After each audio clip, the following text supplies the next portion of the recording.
Pinahagi ni Laurel ang kanyang pananaw sa pagtanggap ng Pilipinas sa Pangulo ng Ukraine na si Volodymyr Zelensky sa bansa.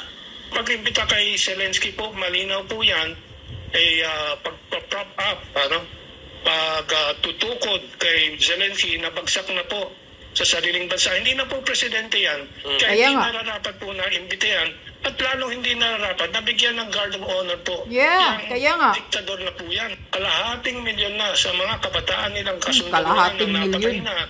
Ngayon, may bagong utos si Zelensky na buksan ng mga preso para ilabas po yung mga mamamatay tao, manggagahas, mga kriminal. and so on, para mga kriminal, para magsundalo na para sa Ukraine. Dahil ubos na po. Wala na. Binaba pa nila ang conscription age from 27 to 25. Kasi yung 26 years old at 27 years old, ubos na. Patay na. Yan po ang ginagawa ng Amerika sa Pilipinas. Kaya naman, para kay Laurel, di na dapat magtagal si Bongbong Marcos sa kanyang patuloy na tinatahak na direksyon, liban lang kung magbalik ito sa kanyang naunang ipinangako sa mga Pilipino bago pa man ito maging pangulo ng bansa.